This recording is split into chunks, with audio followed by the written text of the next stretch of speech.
to be an adult today and see people who ought to be in jail, people who are criminals, people who are known to be criminals, people who did the wrong thing in this country, today are the ones who are flaunting wealth before our very eyes. They are the ones who are using, who have the private jets, whom their children are doing the most ostentatious display of marriages and weddings and whatever.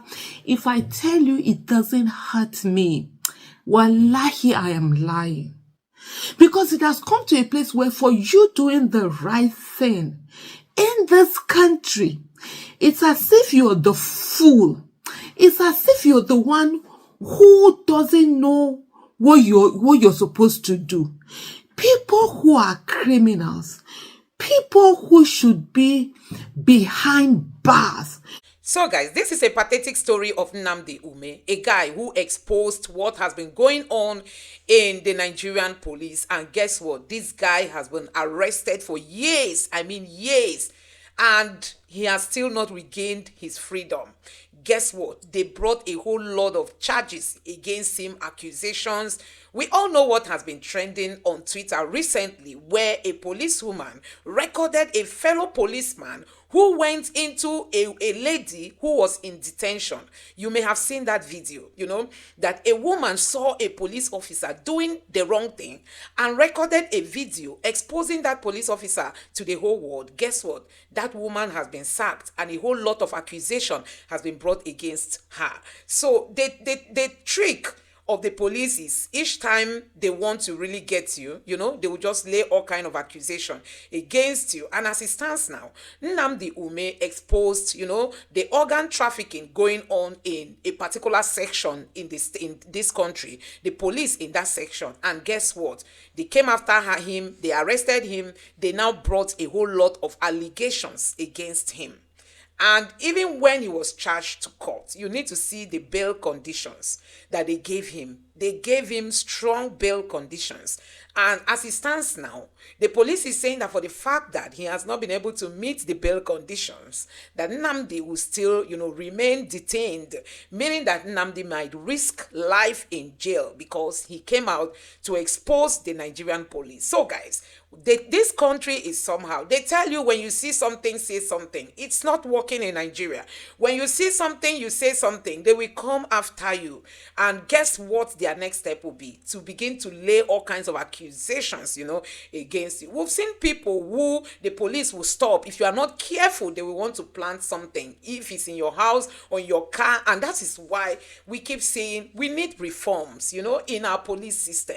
We need people who will undergo training and know why they are policemen, that they are there to protect the people and not to destroy the people. So guys, this is why Nnamdi is now in jail, and as it stands now, he might not even regain his freedom anytime soon. Today, we delve into a story that has captured the attention of many, raising questions about justice, accountability, and the power of whistleblowers in Nigeria.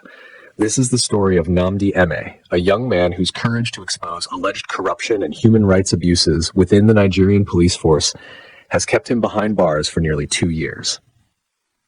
In 2022, 26-year-old Nnamdi Umeh took a bold step that many feared to even consider. Armed with damning evidence, he revealed allegations of extortion, extrajudicial killings, torture, and organ trafficking within the Anambra State Police Command.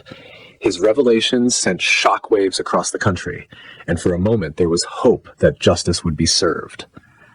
But instead of the accused facing the consequences, it was Nnamdi himself who became a target.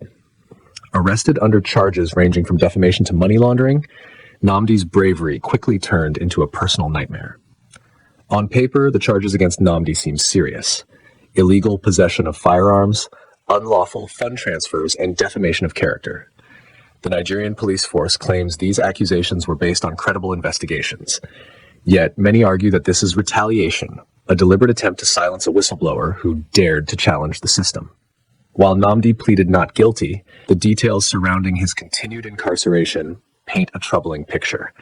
Despite being granted bail with conditions that included a staggering $50 million bond and property ownership as collateral, his freedom remains elusive. Even when Nnamdi met his bail conditions, his release was reportedly stalled. A signed release warrant dated May 15, 2024 should have ended his ordeal. Instead, allegations emerged that court officials demanded bribes to process his bail. This delay has left him languishing in detention while the legal battle drags on. Meanwhile, Nnamdi's lawyers have filed petitions against judiciary officials for alleged misconduct. In one such claim, a federal high court official in Awka was accused of demanding special $1 million as a bribe to finalize Nnamdi's release. Recently, the Nigerian police force issued a statement addressing the controversy. They insist that Nnamdi's arrest and trial are in line with the law, urging the public to let the judicial process run its course. However, critics argue that this is a convenient narrative to deflect attention from the more disturbing allegations of organ trafficking and the shielding of implicated officers from accountability. Nnamdi's case is more than a legal battle. It's a test of Nigeria's justice system. If whistleblowers like Nnamdi are silenced or punished for speaking out, what does this mean for accountability and the fight against corruption? And what message does it send to others who might consider exposing the truth? As this story unfolds, it's up to all of us to demand transparency and justice. Share this story, talk about it, ask questions, and most importantly, hold those in power accountable. Nnamdi Umeh's story isn't just his, it's about all of us. It's about the kind of society we want to build, where the truth is not a crime and justice is not selective. Stand up for justice, stand up for truth, and let's make sure that stories like this aren't buried but lead to real change. Justice for Nnamdi. Subscribe and like. Stand for justice. Let's make change happen together.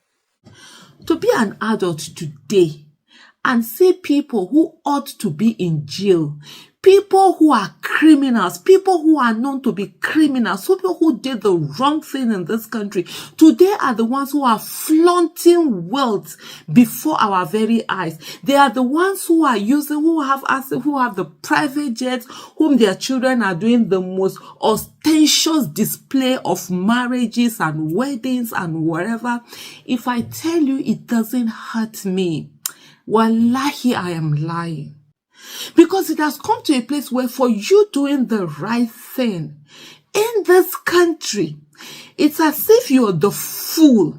It's as if you're the one who doesn't know what you're supposed to do.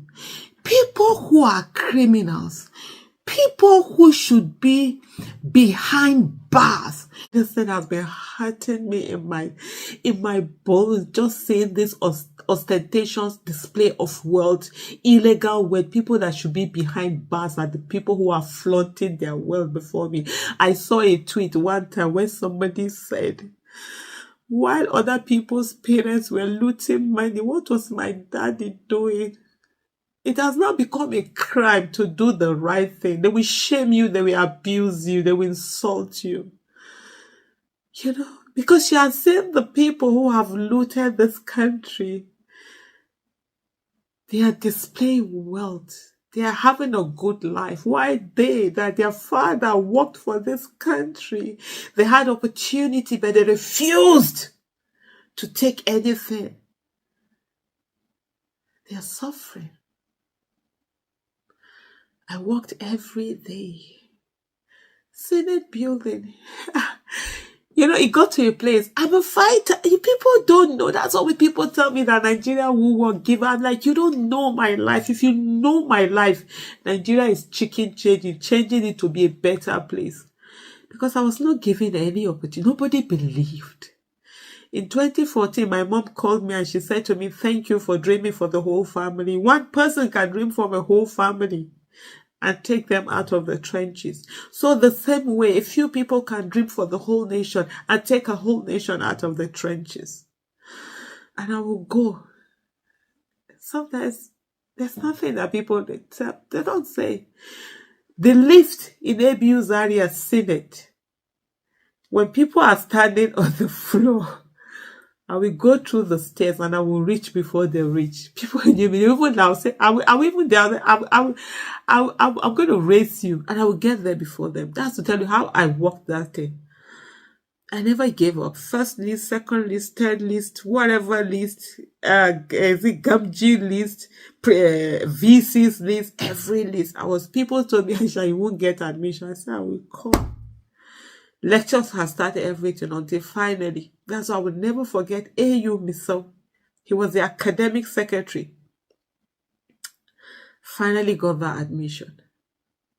So anytime I see where people who are doing the right thing are the ones who are not made to be ashamed. Criminals are the ones who are ruling our country today. You think it's about Yahoo boys only? Yahoo boys, some bigger criminals.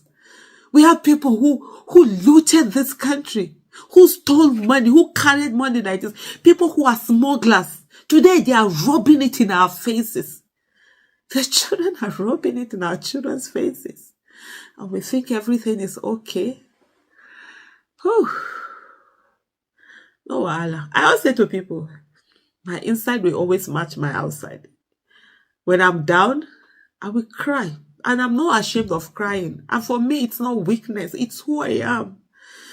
Yes, I will go down, I will cry. I will stand up and I will continue.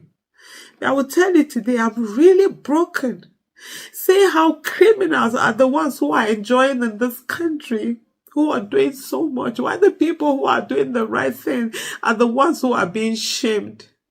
You're shamed because you did the right thing. You're shamed because you stood for the right thing. You're ashamed because you refused to take that bribe. You refused to steal that money. You refused to do that thing. I remember how many people told me, I had my business, my importation business. Oh, Aisha, it's better. You can follow this thing. You can smuggle this thing into this country. Go. They even brought the bill to me. This is how much it will cost per container, 1.5 at that time. Do this, reduce this. I said, no, I would rather do the right thing. But yeah, that's why you have mouth. But you know what? I take pleasure in the fact that I can talk. There are many people who want to speak, but they can't speak because they don't have the moral justification to. Yes, no wahala. And I want to say this to you. I don't know whether there's someone out there that this message will reach, will touch. You're doing the right thing, and sometimes you think to yourself, is it worth it? I will tell you if it's worth it. You might not have the riches, they might be spending this money, but there's a certain kind of peace that you have that they will never know. There's a certain kind of grace that you will have that they will never have. So don't give up. I don't know why I'm doing this video because my heart has been heavy for so long. I'm supposed to be packing. I'm just like, I just go back for. This thing has been eating up my mind, and I'm the kind of person that I don't keep things in my mind. I would rather let it out. That's why, even when it comes to fighting, they say, oh, I shall live there. I say, no, I would rather give it to you. You carry the head. I don't like carry headache. I don't like carry things in my tummy. But my heart has been hard. But I don't know why. I just decided to just start this video, and I didn't know I was even going to get emotional. I just want to let you know, don't worry. By the grace of God, Nigeria must work in our lifetime. We will fix this country. The incorruptible ones will be able to hold their heads high up. For you doing the right thing, you have a nation that works. You will get it. Lift them. And we'll continue to work on this. One thing I just want to let you know, and with which I'm going to end this video, is to remember what Nelson Mandela said. It's impossible until it's done. Fixing Nigeria will be impossible until we do it by the grace of God. And then they will come and start analyzing how it came about. Thank you for watching.